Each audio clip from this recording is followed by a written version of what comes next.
அண்மைச் செய்தி.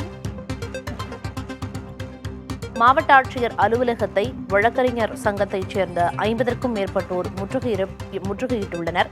இது தொடர்பான விவரங்களை வழங்குவதற்காக செய்தியாளர் காளிராஜன் இணைப்பில் இருக்கிறார். காளிராஜன், எதற்காக வழக்கறிஞர் சங்கத்தைச் சேர்ந்த 50 பேர் இந்த முற்றுகை போராட்டத்தில் ஈடுபட்டிருக்காங்க? என்ன விவரம்?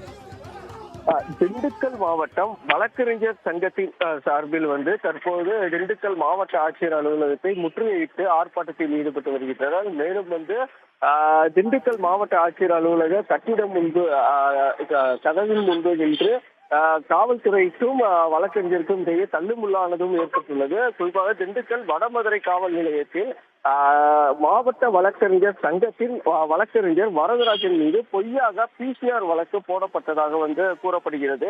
இதனை திரும்ப பெற வலியுறுத்தி இந்த வழக்கறிஞர்கள் சங்கத்தினர் தற்போது திண்டுக்கல் மாவட்ட ஆட்சியர் அலுவலகத்தில் ஆர்ப்பாட்டத்தில் ஈடுபட்டு வருகின்றனர். குறிப்பாக முதல் கட்டமாக மெதுவாக தொடங்கிய இந்த ஆர்ப்பாட்டம் திடீரென தள்ளுமுள்ளு ஏற்பட்டு காவல்துறையிற்கும் வழக்கறிஞருக்கும் இடையே மிகப்பெரிய தள்ளுமுள்ளானது ஏற்பட்டது. அதன் பின்பு தற்போது மாவட்ட ஆட்சியர் அலுவலகத்தின் வாசலில் அமர்ந்து தற்போது இந்த ஆர்ப்பாட்டத்தில் ஈடுபட்டு வருகின்றனர். குறிப்பாக வழக்கை திரும்ப பெறும் வரையில் இந்த ஆர்ப்பாட்டமானது தொடரும் என வழக்கறிஞர் சங்கத்தினர் தெரிவித்து வருகின்றனர். இந்த ஆர்ப்பாட்டத்தில் காவல்துறையினர் தற்போது வழக்கறிஞருடன் பேச்சுவார்த்தை நடத்தி வருகின்றனர்.